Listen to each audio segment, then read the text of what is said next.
Olá, saudações, bem-vindos a mais um Momentos Teológicos. Hoje eu me propus a uma missão hercúlea, falar sobre vida, né? Sobre o que é a vida. Tantas pessoas dizem, como é fantástica a vida, como é fabulosa a vida é uma coisa divina, a vida é extremamente complexa. Mas o que é a vida?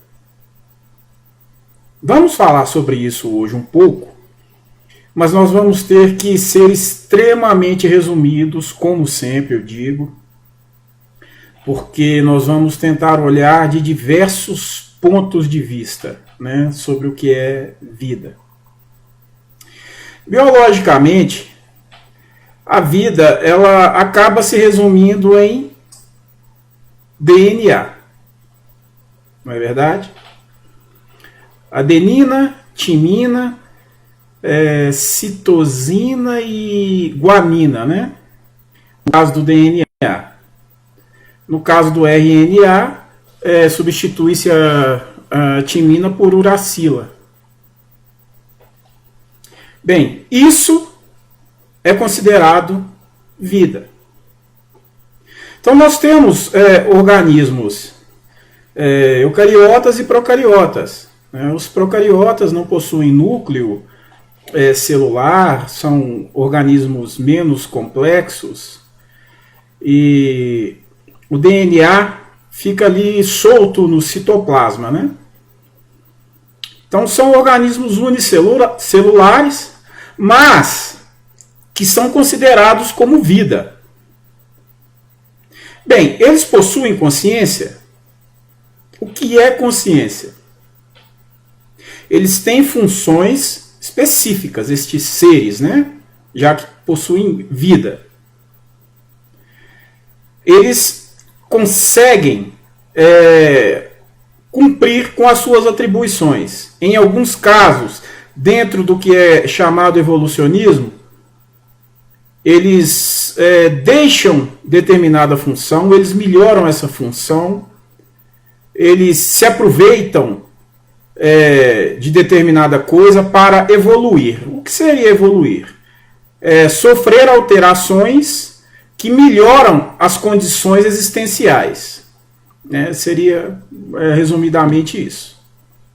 Então nós temos, por exemplo, ainda dentro do processo celular, né, nós temos as mitocôndrias. Essas mitocôndrias, se abertas, dentro delas tem fitas de DNA.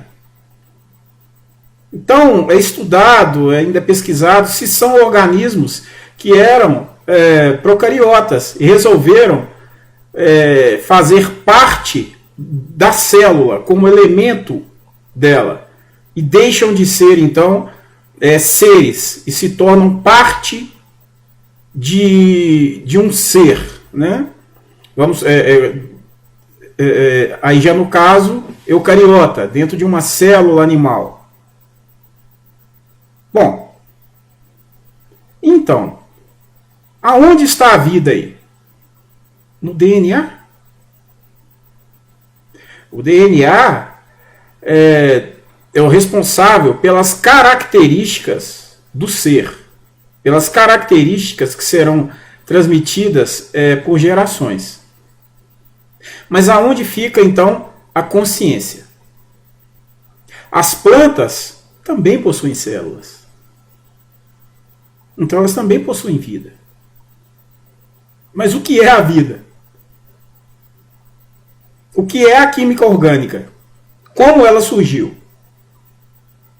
Como daí surge, então, a consciência? Essa consciência que nós temos, que não é simplesmente um automatismo de cumprir determinadas funções, de ir do ponto A, B, C e D, retornar A, B, C e D, sem uma visão crítica, sem uma visão de vislumbramento, de imaginar como poderia ser determinada coisa, se isso poderia ser alterado, esse senso crítico. Acaso? Onde reside a potência vida? Onde reside a potência vida? Nós temos aí o que transmite características dos indivíduos, hereditariamente. Mas a potência vida, onde está? Nós não temos, em meio algum, o que de fato é a vida. Nós temos as consequências da vida. A vida, de fato, nós não temos. Então, se nós olharmos, por exemplo, Darwin, né, a teoria da evolução, que de fato chama-se teoria da evolução, mas são 5 teorias que unidas formam a chamada teoria da evolução, né? Que a evolução propriamente dita, ancestralidade comum, gradualismo, seleção natural e pensamento populacional, parece. Enfim. Mas tudo isso aí, resumidamente, se torna a teoria da evolução. Bom, todos teriam um ancestral em comum, e aí, ao longo do tempo, isso foi alterando, e teriam as alterações ao acaso, né? Aberrações genéticas dentro das questões genéticas, uma ligação ali que ao acaso modificou e depois continuou firmemente nas próximas gerações, né? Então aí vão dizer, não, o que é essencial para a vida? Né, até aquele macetezinho, né, o Chomps, né?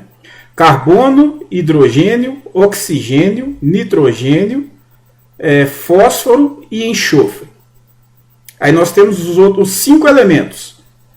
Água, né, para que a vida evolua, para que a vida continue, água, ácido ribonucleico, né, que pode ser o ácido ribonucleico, o DNA, e o ácido ribonucleico é o RNA, e o ácido desoxirribonucleico é o DNA. Né? Então precisa desses elementos de características genéticas. E aí nós vamos ter o quê? Carboidratos,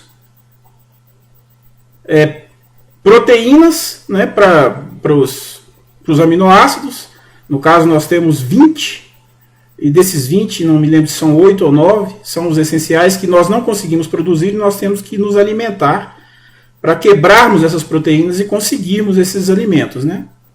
E aí nós temos os lipídios também. Então são esses 5 elementos. Né? E aí nós podemos voltar aqui à questão dos aminoácidos. Né? Então, ali o DNA, ele vai ter os códons, né? 3 elementos desses que nós falamos ali.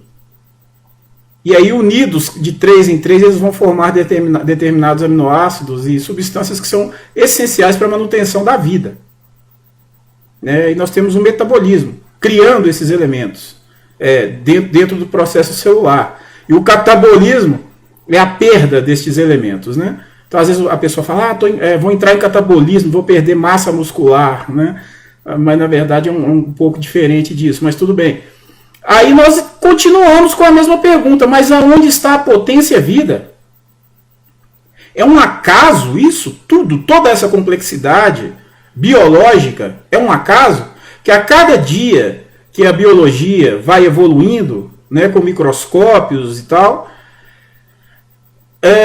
nós vamos conhecendo coisas que nós não imaginávamos. Né? Nós olhamos aí física quântica, por exemplo, que vai absolutamente contra tudo aquilo que nós afirmávamos que era.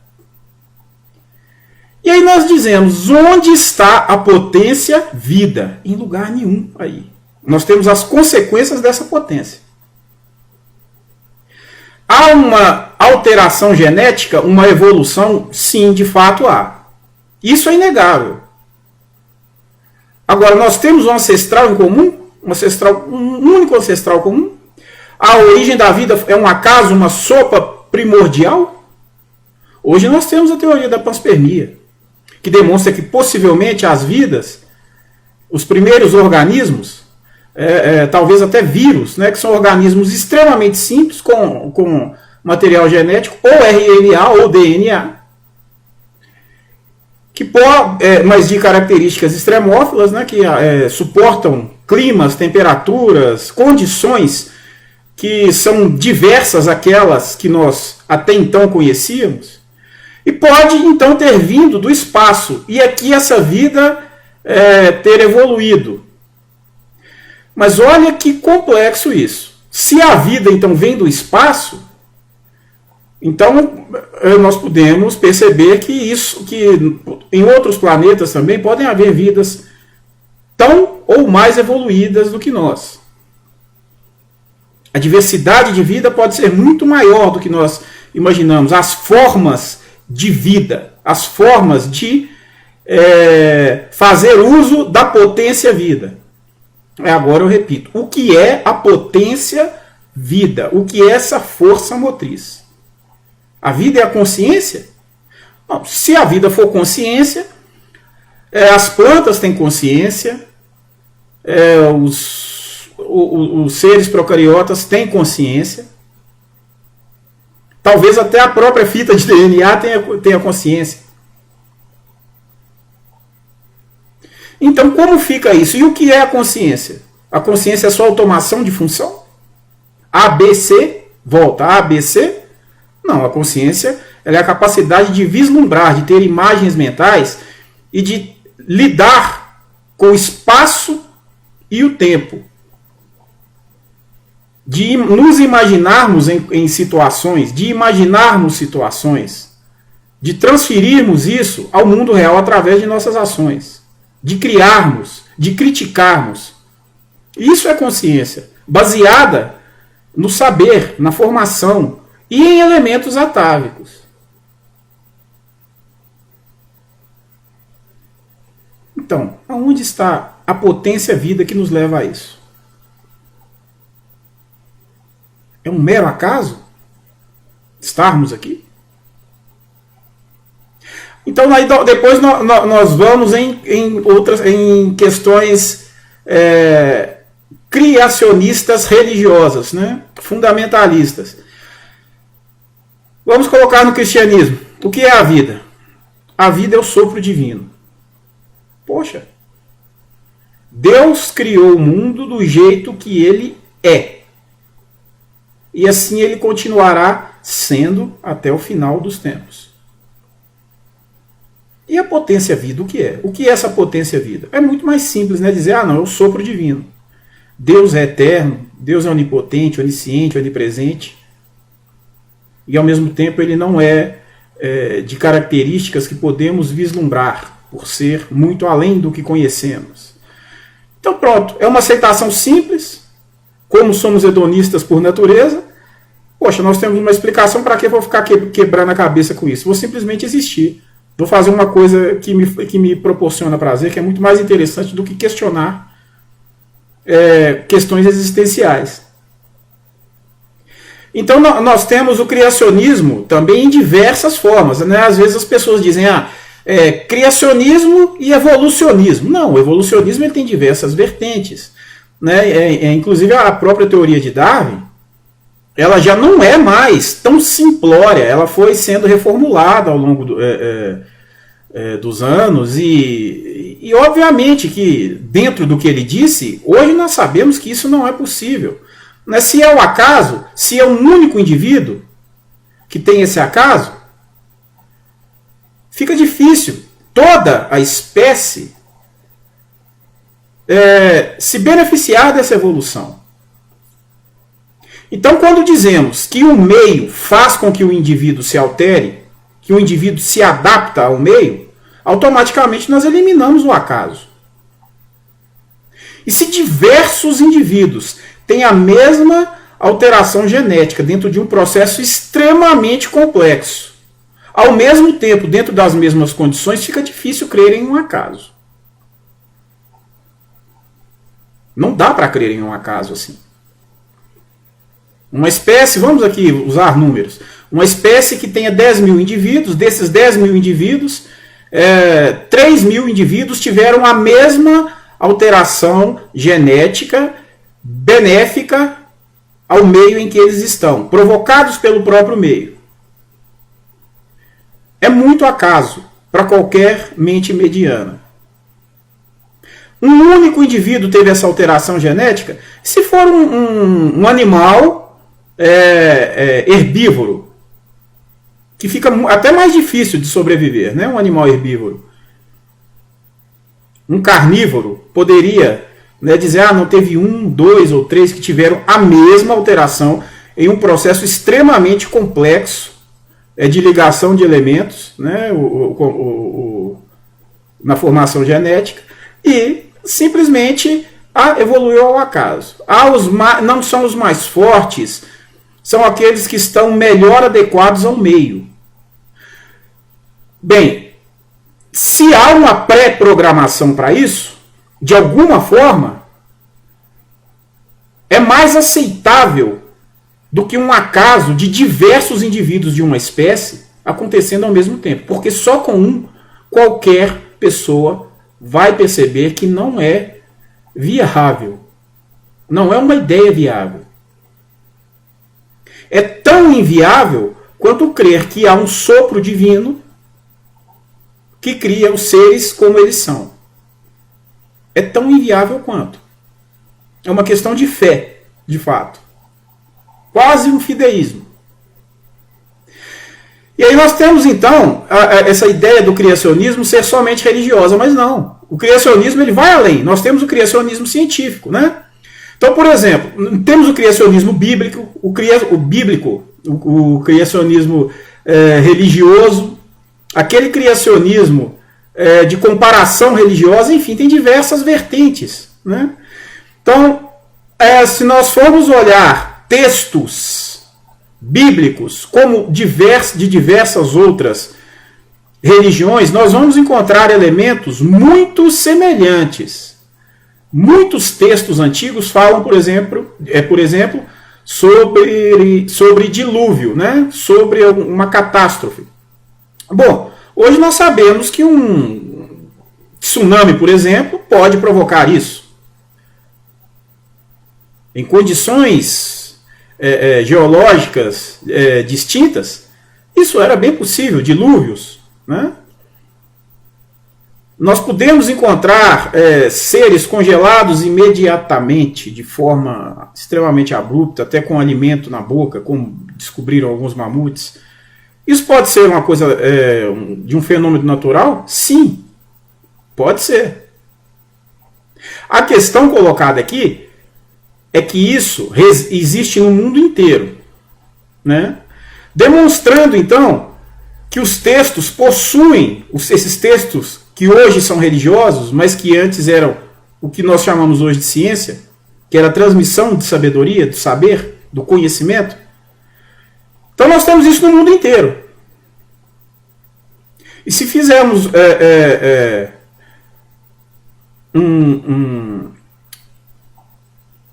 uma meditação mais profunda, nós vamos então a outros elementos mais complexos dentro de textos, para tentar decifrar a vida. Então, o que é a vida? Isso nós não podemos saber. Ainda não. Nós sabemos consequências da vida.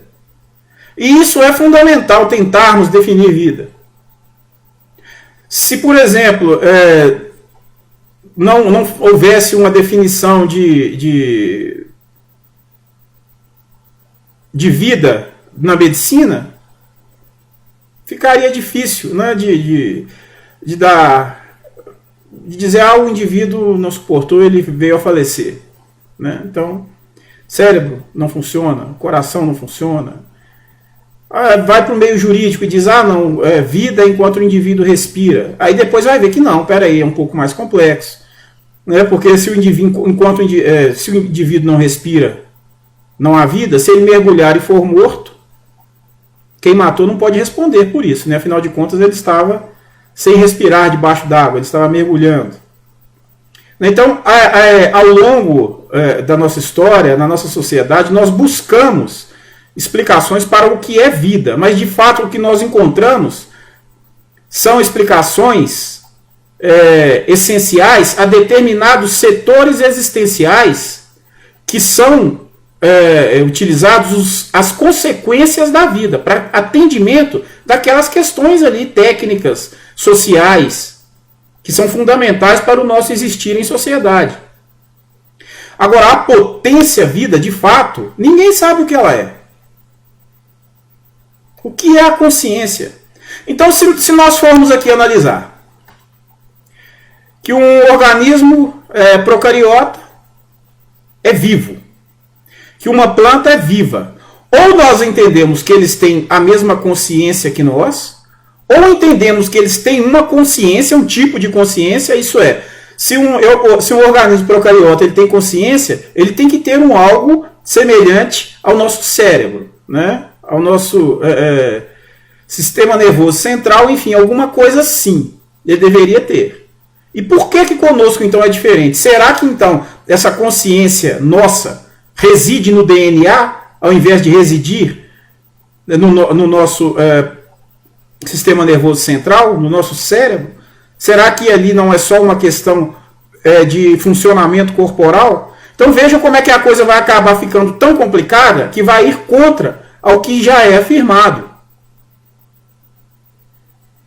Então, se uma planta tem vida e um ser humano tem vida, ambos são iguais porque ambos são seres vivos. Mas o que é essa potência viva?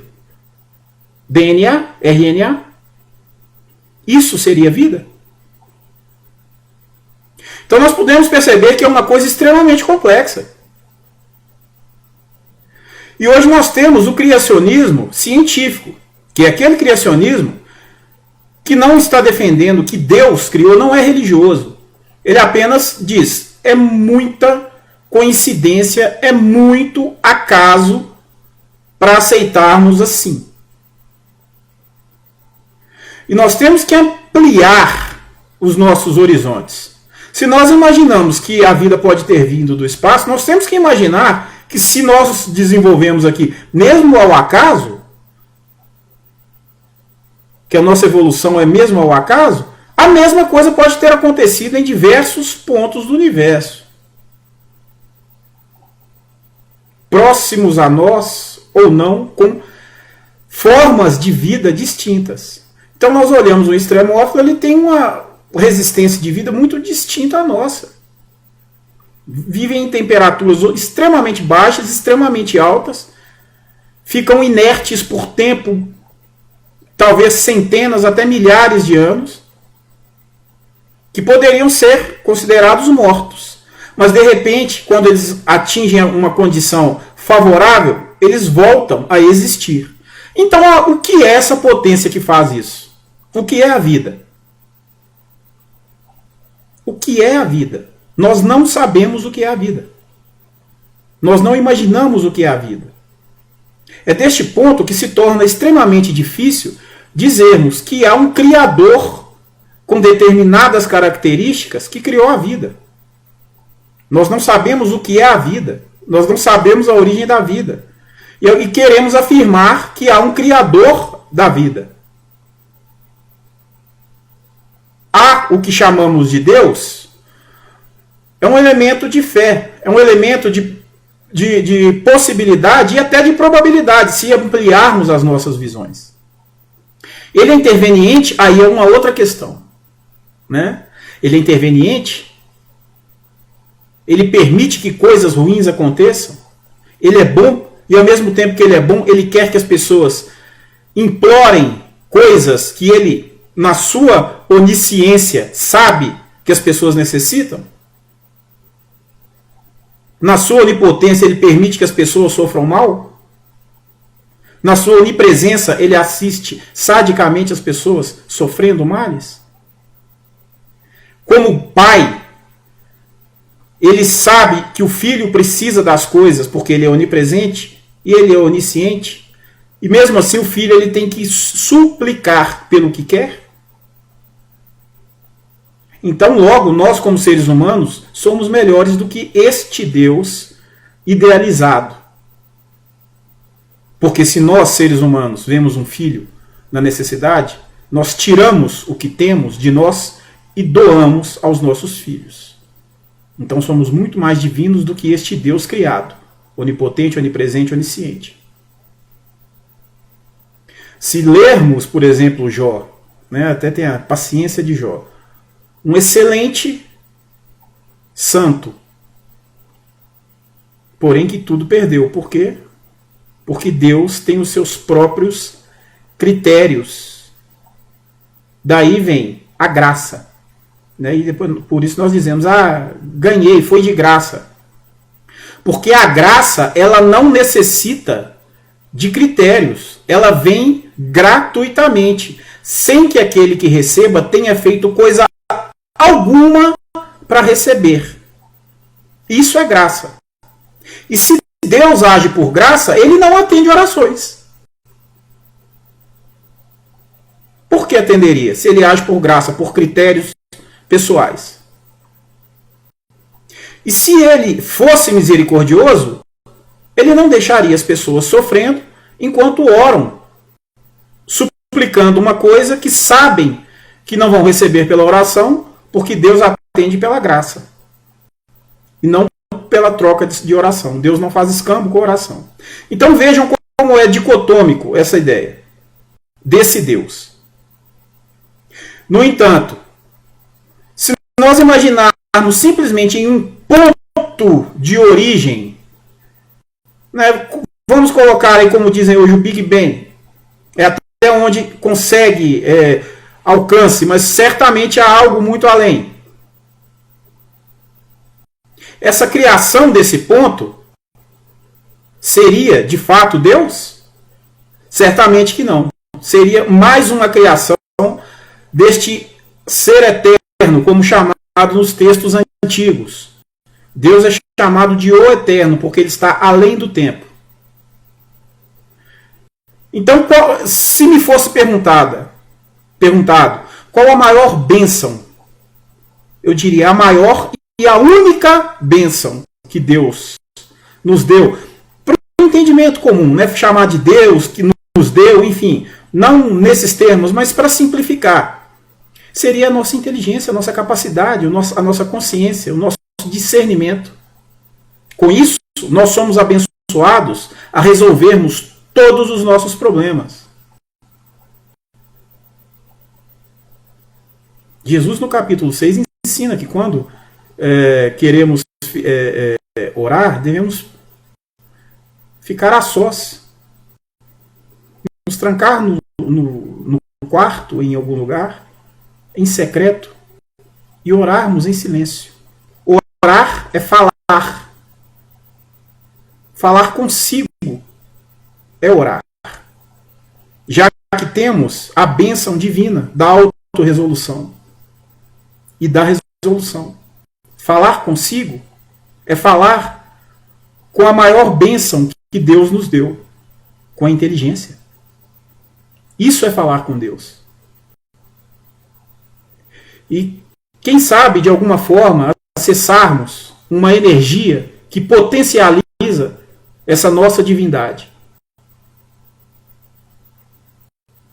Se crermos que Deus está constantemente atuando, nós temos que entender que Deus é mesquinho, que Deus tem preferência pelos seus filhos, que Deus não ajuda os filhos quando Ele os vê em necessidade. Então, automaticamente, é um Deus que é muito inferior a nós, este Deus idealizado. O Deus que eu diria que é real é um Deus que nos abençoou com a capacidade de evoluirmos por nós, com a nossa consciência, com a nossa inteligência. Então, por que Ele não pode ter feito isso com outros? E os propósitos? Bem, nós mal sabemos o que é a potência vida. Propósitos? E será que de fato nós somos produto desse Deus eterno? Ou produtos de outros mais evoluídos que nós, interdimensionais ou não?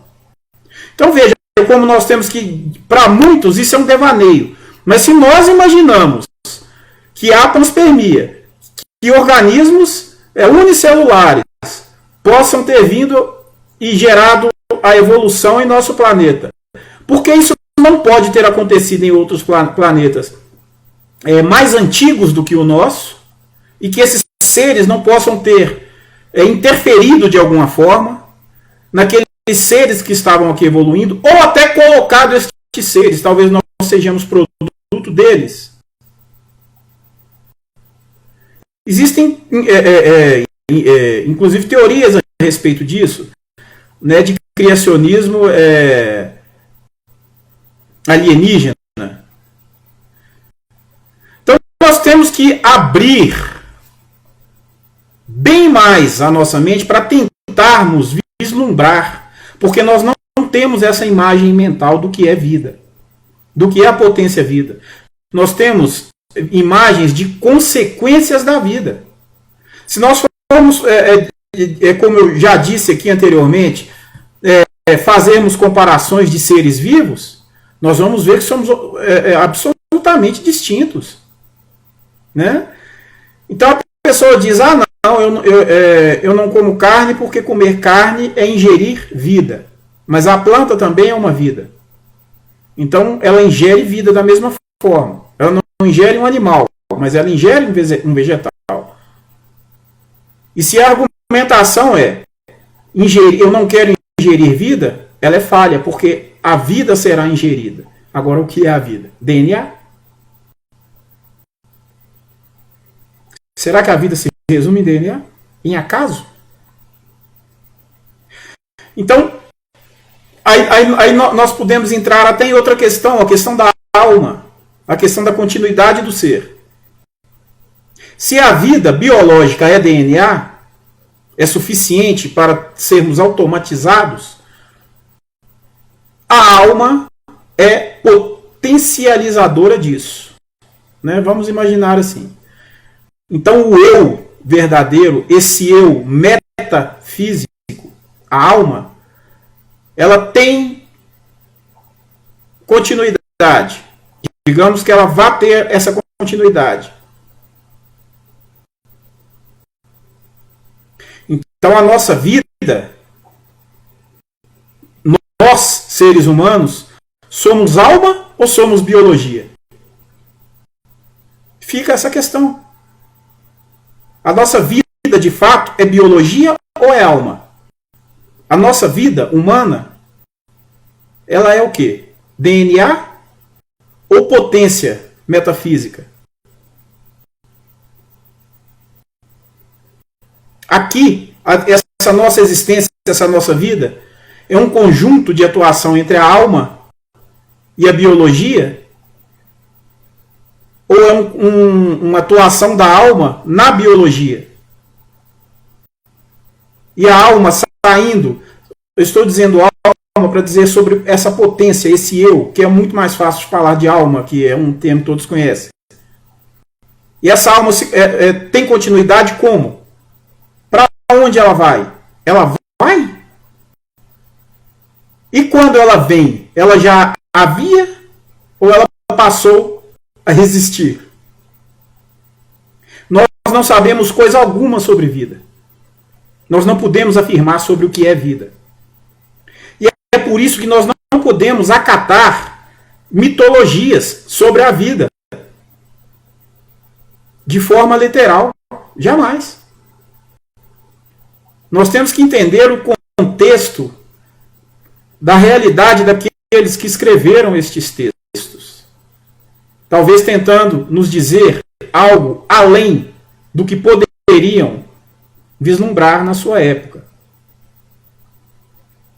Ou até imaginando algumas coisas, ou todas. Então percebam, não há como simplesmente provar qualquer coisa que seja em relação a essa potência vida, o que é a vida e como ela surgiu. E se há um porquê. Qual é esse porquê? É nesse momento que nós percebemos a nossa insignificância como seres humanos. E como vida. Nós imaginamos que a nossa vida aqui, ela é superior a todas. Nos auto-intitulamos de inteligentes, mas nós mal sabemos o que somos. como, quando, de que forma, por quem, para quê? O que somos? Ninguém sabe. Então, quando nós chegamos em uma religião fundamentalista, nós temos explicação para tudo. As mais simplórias. Deus criou e ponto final. E quem é Deus? Quem somos nós para decifrar? Ótimo. Está muito bom para todo mundo. Imaginem se a humanidade estivesse se prendido a isso. Nós podemos ver os lugares no mundo onde esse fundamentalismo prevalece, como as pessoas vivem ainda. Questionar é fundamental. Fechar os olhos para a possibilidade, para diversas possibilidades, é estupidez. Não chega a ser ignorância, é estupidez. Então, se alguém falar, nós somos produtos de alienígenas, nós somos experiências genéticas, o planeta Terra é um laboratório, por isso tem tantas vidas. Né? Tem teorias aí, por exemplo, que dizem que a Lua, de fato, é um objeto alienígena. Alguns argumentam, por exemplo, sobre as crateras lunares, que pelo tamanho dos choques com meteoros, por exemplo, as crateras eram para ser muito mais profundas, e elas todas têm a mesma altura, parece que no máximo 30 metros de profundidade, porque em tese seria uma nave alienígena. Daí a ideia do Deus onisciente, onipresente e onipotente, que de fato os deuses são alienígenas. Né? E aí, se nós formos olhar, por exemplo, nos evangelhos, né, eu até falei sobre esses dois, Sabedoria de Cristo e os Arcontes, onde Jesus fala que os arcontes são seres que vivem em nossa dimensão, e entre a dimensão que Jesus vive, abaixo da dimensão do eterno Criador, que seria Deus, e esses indivíduos nos fazem crer que eles são os deuses, porque eles se julgam tão poderosos quanto o eterno Deus. Então nós podemos fazer analogias que podem ser coincidências ou não, mas que nos provocam a pensar.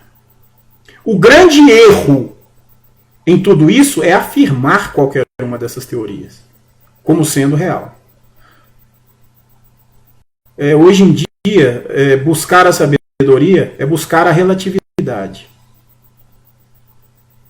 Então, eu fiz esse mexidão aqui, mas para provocar uma pesquisa em todos os setores, religiosos, filosóficos, biológicos, e vocês vão perceber que vida ainda é um mistério.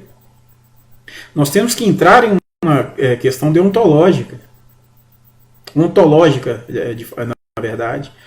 Nós temos que entrar em uma questão ontológica, buscar a essência primordial. E aí vão dizer, não, a essência primordial de fato é o Big Bang. Mas não há como surgir uma coisa do nada.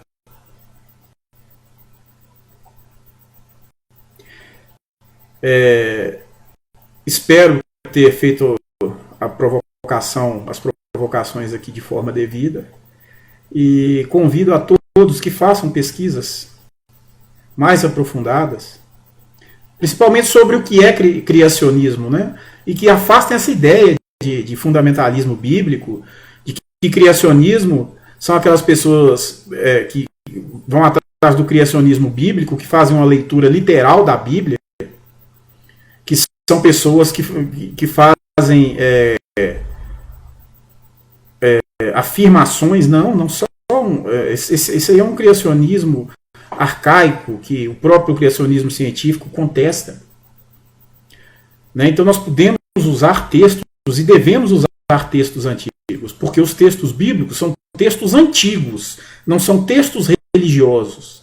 São textos que eram utilizados para direito, para saúde, para educação, para sociologia, para questões da sociedade, para saúde pública. Eram textos utilizados para tudo. E que aos poucos a religião foi se tornando algo distinto. Até que se tornam textos enviados por Deus, textos sagrados. Afinal, se nós entrássemos, até hoje, né, nós podemos entrar aí em comunidades, vamos colocar aí com 3 mil pessoas, onde 10 pessoas conseguem, sabem ler e escrever.